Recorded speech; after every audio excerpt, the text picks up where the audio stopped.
Tá fazendo muito, poder chegar. Obrigado, irmão. Obrigado. Essa prancha aí é fácil. Tá puxando aqui, alguém tá puxando aqui. Boa tarde, presidente. A gente está ao vivo na Globo News sobre a nomeação do juiz Sérgio Moro para esse ministério, esse super ministério da Justiça. O que o senhor diria para a gente? Foi um convite que fizemos, ele veio até aqui, para que eu possa viajar também, gostaria de estar viajando pelo Brasil. Conversamos por uns 40 minutos. Ele expôs, logicamente, o que ele pretende fazer caso seja ministro. Eu concordei com 100% do que ele propôs. Né? Ele queria uma liberdade total para combater a corrupção e o crime organizado. E o Ministério com poderes para tal. Eu até adiantei, quem sabe, uma fração da COAF dentro do Ministério da Justiça. A questão da segurança ir para a Justiça, que nós já tínhamos decidido, bem como as nomeações, ele tem ampla liberdade realmente para exercer o seu trabalho lá. Da minha parte, sempre fui favorável a isso, deu sinal verde e ele, via a nota, aceitou o convite. E depois ele vai para o Supremo, Por que esses poderes todos? O que você imagina que ele possa fazer? Nós temos 3 subministérios, vamos assim dizer. Você tem o da Economia, com Paulo Guedes, você tem o da Defesa, com Augusto Heleno, porque as Forças Armadas vão sim fazer parte da política nacional. Não vão ser jogadas, relegadas ao segundo plano, como foi no governo FHC e PT. E esse agora da Justiça e segurança. Combate à corrupção e ao crime organizado, eu acho que isso aí é muito importante para nós. Não podemos deixar continuar crescendo como está a violência no nosso país via crime organizado.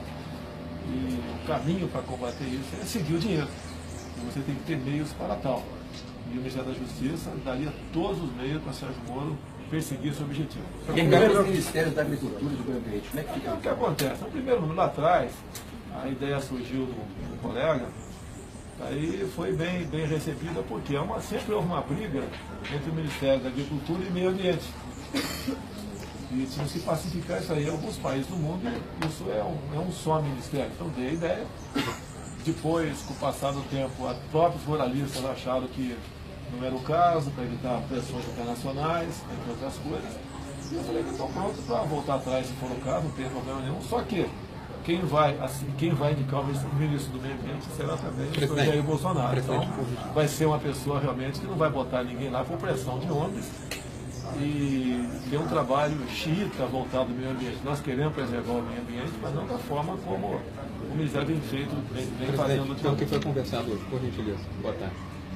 Ficou combinado com o Moro que se abrir uma vaga no Supremo Tribunal Federal, ele poderia assumir essa cadeira no futuro? Não ficou combinado, mas coração meu, lá na frente, ele tendo um bom sucessor, isso está aberto para ele. Mas só não combinou o tempo que ele vai ficar? Exigência, presidente? Oi? Ele fez algum pedido, alguma exigência para aceitar o cargo? Olha, a adesão dele é difícil, ele vai abrir mão da tua função, da carreira dele, tá? 22 anos de serviço, vai abrir mão disso para enfrentar um desafio. Até eu chamo ele realmente de um soldado, né? Ele está indo à guerra sem medo de morrer. E ele quer perseguir esse objetivo e vai ter muito mais poderes para perseguir esse objetivo de combate à corrupção e crime organizado do que estando à frente lá da vara da Justiça Federal em Curitiba. Mas existe um compromisso de tempo? Não tem compromisso nenhum. Não tem compromisso comigo, ele fica ad eterno lá. Mas ele é uma pessoa que tem que reconhecer o trabalho dele, um homem que perdeu a liberdade para comprar um pão na padaria ou de passear com a família no shopping. Eu costumo dizer, não só ele como eu, né, nós temos menos direitos do que alguém com a tornozeleira, que está andando por aí. Tendo em vista a questão da segurança. Não tem problema nenhum. Quem for porventura denunciado vai responder, não vai ter, eu tenho falado, eu mostro vídeos, me acompanhando durante a campanha toda, a pré-campanha, o apoio popular que eu tive. Eu não gastei nada no meu bolso, né? Dos quase 5 milhões que arrecadamos para vaquinha, etc.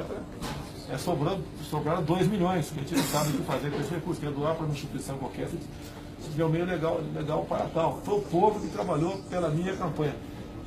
É difícil acreditar que uma pessoa com um partido pequeno, sem televisão, sem fundo partidário, vítima de fake news, e até chegar onde eu cheguei. Então temos uma responsabilidade, um compromisso, um respeito muito grande para com a população. Professor Davi, você não acha que a nomeação do Sérgio Moro acaba também enfraquecendo a Lava Jato? Olha, você não pode, ele mesmo tem falado que tem outros bons juízes no Brasil, muitos bons juízes, na própria lá, a vara lá de Curitiba, outra, acho que é uma mulher que assume o lugar dele, se não me engano, e ela vai fazer um trabalho semelhante ao dele, afinal de contas, né? A pena, a punição é em função do que está nos autos. Vai ser o xerife do seu governo? Oi? Vai ser o xerife do seu governo? Xerife, se você quiser dar esse nome para ele, é um ministério importante. E, inclusive, né, bem claro, conversa entre nós, qualquer pessoa que porventura aí apareça nos noticiários policiais pode ser investigado e não vai sofrer qualquer interferência por parte da minha pessoa. Presidente, você se encontrou hoje com os embaixadores dos Estados Unidos e da Espanha. Se eu puder falar um pouquinho dessas conversas e também da sua intenção de, assim como os Estados Unidos, mudar a embaixada do Brasil em Israel para Jerusalém. A gente vai conversar sobre tudo isso aí, por mais encontros protocolares. Nós estamos numa fase aqui de lua de mel. Né? A ideia nossa não é entrar em particularidades. Semana que vem está previsto o embaixador da China aqui também. E vamos continuar conversando. Eu quero continuar fazendo negócio, fazer negócio com o mundo todo sem um viés ideológico. Mas você pretende mudar a embaixada para Jerusalém e não reconhecer a E Palestina? por quê? Por que foi isso? Como é que o senhor responde perdão, pode responder, a gente faz a pergunta na sequência, perdão. Olha só, o que eu vejo do Palácio do Planalto, estrategicamente, é muito próximo da Embaixada Palestina. Né? E não teria que ter embaixada nenhuma daquela região. Esse é um problema que a gente vai discutir com quem for indicar para o Itamaraty, para a defesa. Afinal de contas, a nossa segurança em primeiro lugar. Então, o Palácio do Planalto pode estar próximo de qualquer tipo de edificação, seja ela qual for. A questão da embaixada, quem decide a capital, se o Brasil mudar a capital para o Rio de Janeiro, mudou, não tem problema. Os outros países, obviamente, viriam para cá com suas embaixadas. Eu não vejo clima pesado em você transferir, mudar a embaixada lá de Israel. Não vejo nenhum problema. Mas não é uma decisão tomada, presidente. Não é uma questão de vida ou morte. Nós temos todo o respeito com Israel, temos com o povo árabe. Aqui é um país onde todos aqui convivem pacificamente. E nós não queremos criar problemas com ninguém. Nós queremos fazer um comércio com o mundo todo, buscar vias pacíficas para resolver os problemas, mas não queremos levantar poeira aqui, de modo que venha prejudicar a convivência que nós temos com o mundo todo. Israel sabe do respeito que eu tenho por eles, o povo árabe também, e vamos pacificar essa questão, tenho certeza. Presidente, como é que o senhor responde às críticas do PT sobre a indicação do juiz Sérgio Moro para o Ministério da Justiça? Se eles estão reclamando é porque eu fiz a coisa certa. O senhor acha que isso, de alguma forma, faz com que as investigações deles sejam vistas com outros olhos, como parciais? Confiança. Olha, eu nunca tive com o Sérgio Moro, não sei, 6 meses atrás, um encontro no aeroporto, eu apertei a mão dele, e ele apertou a mão e foi embora, bateu um papo comigo. Logicamente ficou meio estranha aquela situação, mas 15 dias depois ele ligou para mim, eu falei com quase 20 minutos com ele, estava no Piauí, e foi desfeito um mal entendido. E eu falei que ele tinha que ter um comportamento semelhante àquele mesmo, porque a afinidade com política, né, poderia dar margem para crítica futura. Fora isso, nunca eu conversei, eu apertei a mão do Sérgio Moro em lugar nenhum. Tenho um profundo respeito por ele, o que me fez, acabando as eleições, convidá-lo para bater um papo e, quem sabe, né, acertar a vinda dele para a justiça, como ele aceitou, como estava aberto para ele também, a questão do Supremo no futuro. Quem da sua equipe fez o primeiro contato? Foi Paulo Guedes? Não, foi o Paulo. Foi o Paulo Guedes que conversou com ele. Ainda durante a campanha? Não foi durante a campanha, não. Foi depois, pelo que eu sei, foi depois da campanha. O general Mourão ontem disse que foi antes da... Você acha que essa avaliação... Não sei se o Mourão foi embora. Foi Eu tenho pouco contato com o Mourão, estou aprofundando o contato agora com ele. Estava em reunião com ele agora, combinando alguns detalhes aqui. Mas isso aí não tem nada a ver. Se for uma semana das eleições, um dia antes, não tem nada a ver. Presidente, você já definiu o número de ministérios efetivamente? O senhor já definiu efetivamente o número de ministérios? São 15, 16 ou 17? Poderia... 17 é um bom número, né? É um bom número, pode ser. talvez seja 17. Quando a gente pode voltar atrás na possibilidade de fundir meio ambiente com a agricultura, manter separado isso? Para 17. Pode manter separado. Não vai ter muita diferença, porque quem vai botar o meio ambiente vai ser eu. O senhor sabe quais são os ministérios? O senhor saberia dizer? Não, de cabeça aqui, deixa eu jogar os 17 aqui na E mesa. sabe Presidente, quando o vão senhor ser viaja anunciados pra- os próximos nomes? Não, já tem 2 bastante avançados. Não posso falar. Mas qual ministério? Não, também não posso falar não. E no momento oportuno será, uma vez a gente chegando num acordo, né, a gente anuncia, porque a gente não pode anunciar e lá na frente dizer que voltou atrás.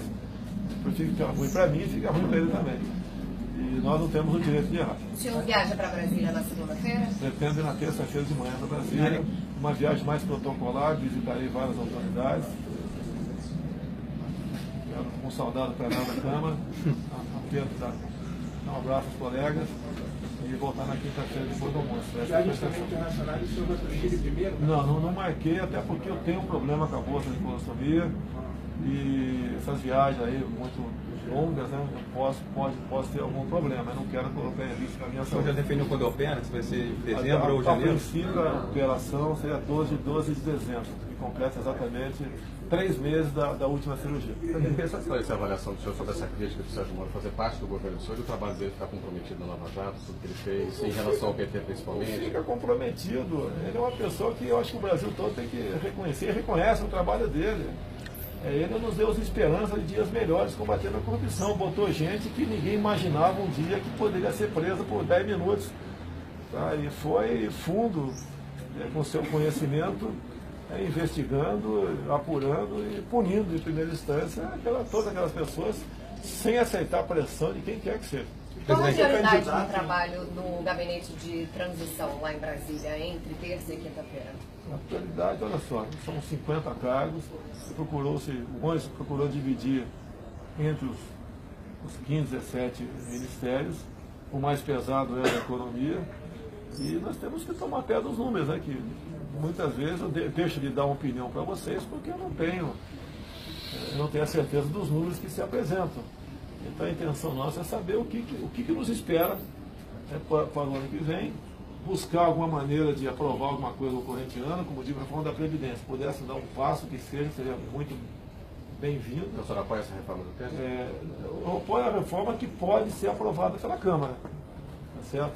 Eu quero ver a última versão dela com mais cuidado. Semana que vem já vou estar a par dela, né? E eu sei que quase que uma ressaca depois das eleições. Eu sei que o parlamento fica esvaziado. Quem perdeu a eleição está mais afastado de Brasília, quem ganhou está comemorando.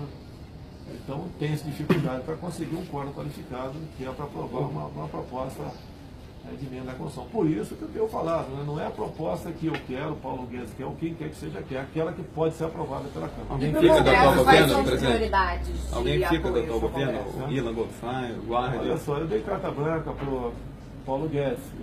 Não é todo mundo que está com o Temer, não tem que cortar a cabeça todo mundo. Não é, tem gente boa ali.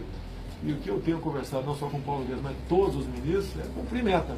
O do Paulo Guedes inflação, taxa de juros, o valor do câmbio, buscar uma maneira de reduzir a nossa dívida interna sem aumentar a carga tributária, criar qualidade de emprego no Brasil. Crescimento, né? Tudo está interligado. E ele tem que cumprir essa meta. Ele falou que cumpre. Tá certo? E ele é a pessoa qualificada, habilitada a perseguir esse objetivo. E no Congresso, as prioridades de aliados e alianças? Não, olha só, há 2 anos, eu decidi há 4 anos vir disputar a presidência da República. Sozinho. Tá? Ninguém acreditava. De 2 anos para cá, encerrou comigo o Henrique Lorenzoni. Começamos a fazer várias reuniões, juntamos mais de 120 deputados, um total de umas 8 reuniões. Seria uma base inicial. E daria apoio àquelas propostas várias que nós discutimos ao longo desses últimos 2 anos. Né? Antes do primeiro turno, vi aqui a bancada da agricultura, a bancada evangélica, católica, da segurança, entre outros parlamentares de forma individual.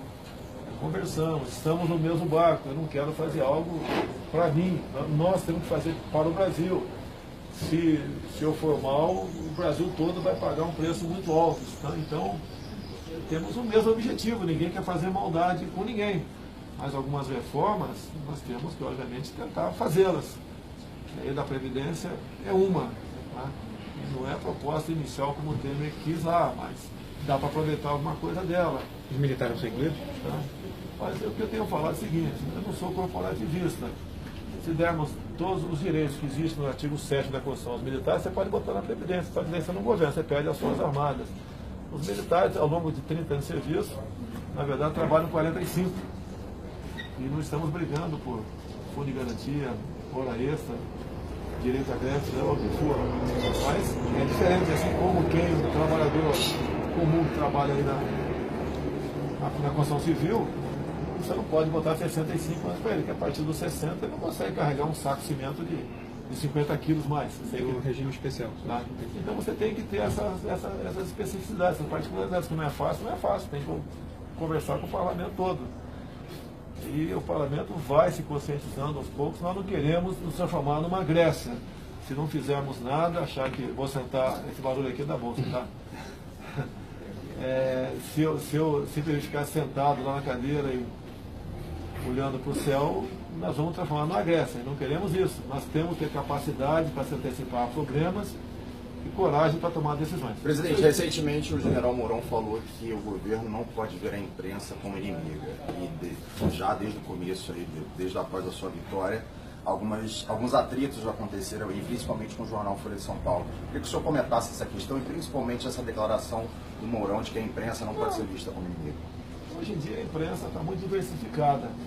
Eu cheguei aqui graças às mídias sociais.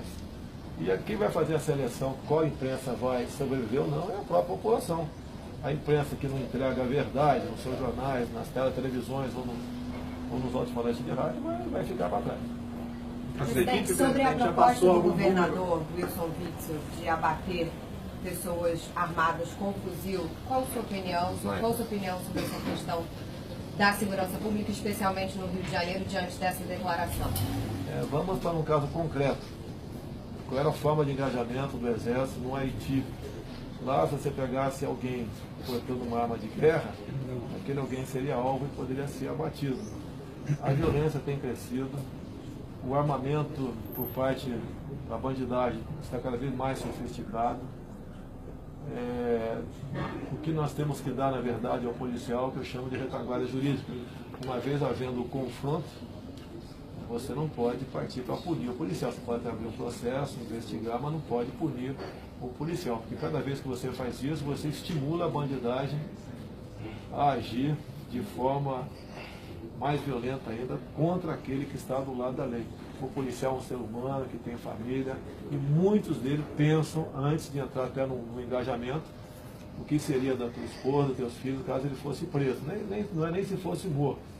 E nós não podemos deixar que o ativismo, por parte de alguns, condene esses policiais quando envolvidos em operações ou em confronto. Presidente, por que não tentar fazer a presidência da Câmara e do Senado? Você acha que já tem base suficiente? Eu estou dando a minha opinião. Geralmente um presidente não se envolve nessa questão porque ele vai se queimar com uma parcela considerável da Câmara. O que eu conversei com alguns do meu partido é que nós devemos ter humildade e apoiar alguém de outro partido, logicamente, que tem o compromisso de liberar a pauta para as questões nossas. E eu acho que assim, a gente poderia angariar mais simpatia de parlamentares e de partidos para o nosso projeto. Poderia ser o Rodrigo Maia? Pode ser o Rodrigo Maia, pode ser o Alceu Moreira, pode ser o João Campos, tem outro também, o Jacobo da Mesa, vários que lançaram e outros que vão aparecer também. Então o compromisso teria que ter conosco de não segurar a nossa pauta. Presidente, voltando à nomeação do Sérgio Moro, você pode explicar melhor como vai ser esse superministério? Ele vai englobar Justiça, Segurança Pública, mas outros órgãos do atual governo. O mais importante. Explica, por favor, como é que vai funcionar. Você pode ter uma parte do COAF lá também, que ele tem que ter informações de tempo real do lado dele para tomar providência. E a questão do crime organizado, você combate seguindo o dinheiro. Tem que ter todos os órgãos do governo, uma representação lá dentro, pelo menos, né, para que ele possa decidir de forma rápida o combate ao crime organizado. Mas CGU, transparência, olha só, logicamente eu acho que não iria falar dessa forma aqui. Carece de estudo e nós temos que ver se não estamos correndo nenhuma inconstitucionalidade. Tá? nessas questões, mas parcelas, né, desses órgãos a gente vai ter dentro da justiça para que possam trabalhar com velocidade que essa questão merece. Presidente, o desemprego é um problema muito grande hoje no Brasil. O desemprego é um problema muito grande hoje no Brasil. Se pegar o número de pessoas desempregadas é 13 milhões, mas se você analisar as caras que estão subocupadas ou trabalhando menos horas do que desejavam, já chega a mais de 27 milhões. Tem uma meta, um objetivo a ser perseguido para reduzir isso e de que forma e de que maneira? Você fala em turismo. Por que o Brasil não está entre os 40 países que mais recebem turismo no mundo? Não tem cabimento. O turismo aí você rapidamente teria centenas de milhares de empregos no Brasil. O que falta? Você tem que ver a questão da violência. Ninguém vem de fora aqui para o Brasil sabendo qual é o risco de morrer aqui. Então, se você consegue atacar a questão da violência, você pode trazer gente de fora que vai movimentar a nossa economia com um custo quase zero. Nossa, apenas uma pequena infraestrutura. Não temos turismo de mergulho no Brasil. Eu sou mergulhador profissional. Já tentei uns 10, 15 anos atrás afundar alguns barcos da Baía de Angra e não tive sucesso, dado a burocracia e a forma como essas licenças dificilmente seriam concedidas. Você tem que desburocratizar muita coisa. Eu tentei um tempo atrás, comecei a abrir um negócio particular, poder empregar 5, 6 pessoas, mas a dificuldade que eu tive para prosseguir isso aí, eu desisti. Então você tem que dar meios para quem quer empreender, o faça com prazer, e não com preocupação, e depois tirar o Estado, né, da perseguição dessas pessoas. Muitas vezes a questão da fiscalização é feita de forma bastante radical. E o fiscal tem que ser um amigo de quem produz, adverte, não deu certo, daí vai para a punição. Desburocratizar, desregulamentar, essas questões todas tem que se fazer presente aí para você. Mas não tem uma meta. Você não pode ter meta, é muito fácil. Eu não estou mais em campanha, né? Em campanha a pessoa costuma falar, né? Vou abrir 6 mil creches, vou criar 10 milhões de empregos, vou criar 2 milhões de empregos com energia solar, essa historinha toda, uma conversa que não chega a lugar nenhum. Agora você pode ver como é formada a nossa mão de obra no Brasil. A educação está sendo conduzida a contento para no final da linha formar um bom profissional, que seja um bom empregado, um bom patrão, um bom liberal? Não está sendo. Então isso tem que ser mudado, não vai ser de uma hora para outra. Mas a respeito da educação, por que o ensino superior na ciência e tecnologia? É uma pergunta interessante aí. Você pega 200 maiores faculdades, melhores faculdades do mundo, não tem nenhuma brasileira. Está errado isso aí. Atenção, vou ter que parar desde passar a frente. Então, nada como instalar da ciência e tecnologia, falou o Marcos Ponce, que vai dar com toda certeza um gás muito especial para essa questão. Como você analisar o Ministério da Agricultura e o Meio Ambiente? Vocês estão nessas discussões? Em que ponto estão essas discussões? Não, olha só, no primeiro momento houve quase uma unanimidade dos ruralistas em querer a fusão. Certo? Hoje em dia não existe mais unanimidade. Então tem mais 2 meses para decidir. Mas pelo que está aparecendo, vão ficar distintos, mas eu que vou nomear os 2 meses. A gente entendeu que o ensino superior é só para ter mais investimento nas universidades? Não, muito pelo contrário. Você tem que. O objetivo nosso é investir mais no ensino básico e médio. O petróleo você vai apoiar porque é uma fonte de receita importante para o Brasil, presidente.